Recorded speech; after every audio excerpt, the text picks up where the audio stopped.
သူများကြွေးဆိုတာအမှန်တမ်းကြောက်စရာကောင်းတယ်ငယ်တုန်းကကြုံမှုတဲ့အဖြစ်အပျက်ကလေးတခုပြောရမယ်ဆိုရင်ရွာတရွာမှာညီကို2ယောက်ရှိတယ်အကိုလုံးတဲ့ပုဂ္ဂိုလ်ကညီထံကနေပတ်စံလေးခဏချီအများကြီးမဟုတ်ဘူးအဲ့ဒီခေတ်ကအနည်းငယ်လေးပဲ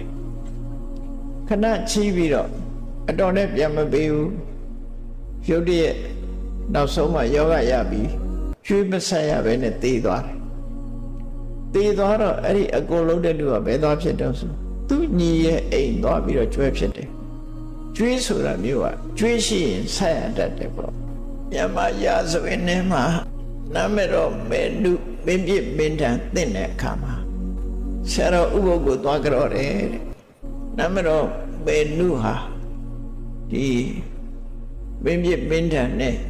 ပြစ်ဒဏ်ပေးခြင်းကိုခံရတော့ဆရာတော်ဥပုပ်ကသူ့เจ้าအမကြီးကိုဘလို့ဆုံးမတော့ဆိုမင်းနုရေကျွေးရှိရင်တော့ဆက်ရမှာပဲလို့ပဲပြောလိုက်တယ်နော်ကျွေးရှိရင်ဆက်ရတတ်တယ်ပေါ့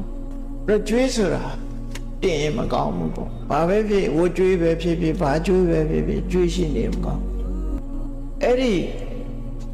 အကိုလှုပ်တဲ့လူဟာကျွေးမပေးနိုင်မဲနဲ့တည်သွားတော့ကျွဲဘဝရောက်ကျွဲဘဝမှာကျွေးဆက်တဲ့အနေနဲ့သူခိုင်းတဲ့မြောက်လှုပ်ပြရကျွဲဆိုတဲ့တရားကိုလူတွေစဉ်းစားကြည့်ချော့မော့ခိုင်းတာမဟုတ်ဘူးတပြားနဲ့ရိုက်ပြီးတော့ခိုင်းတာဓမ္မကျုပ်ထိုးခိုင်းလူဘဝလာတဲ့ကျွဲဆိုတော့မှတ်မိနေတာတော့ရှိကျွဲဘဝမှာတိတ်မကြဘူးတည်သွားတဲ့အခါကျတော့အဲ့ဒီရွာမှာပဲလူပြန်ဖြစ်တယ်လူပြန်ဖြစ်လို့တီးတတ်တဲ့အရွယ်ရောက်တော့အဲ့ဒီမှာသူကြောက်ပြီးတော့အိမ်ကဗတ်ဆံလေးယူပြီးတော့သူ့ညီစီသွားတယ်သူ့ညီကအဖိုးကြီးဖြစ်နေပြီဗတ်ဆံလေးသွားပေးပြီးဘာပြောတော့ဆိုမင်းရဲ့ငွေလေးအနည်းငယ်နဲ့ငါ့ကိုမင်းရိုက်လိုက်တာကွာနော်မင်းရိုက်တာငါခံလိုက်ရတာရောပါကြည်ပါတော့မင်းငွေလေးဒီလောက်လေးဒါပေးပါတယ်ဆိုကြွေးပြန်ဆက်တယ်လို့ဒါတကယ်ဖြစ်ပြက်လို့ပြောတယ်နာမည်နဲ့ပေါ့ပြောကြတယ်အဲ့တော့ဒါတွေက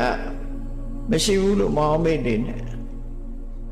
လူတွေထဲမှာဒါတွေကရှိတတ်တယ်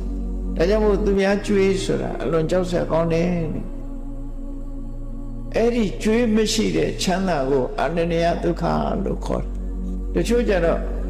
သူများစီကကြွေးယူထားပြီးမျက်နှာပြောင်တိုက်ပြီးပေးနိုင်တဲ့နဲ့မပေးတဲ့လူတွေရဲ့နှောင်ရေးဟာ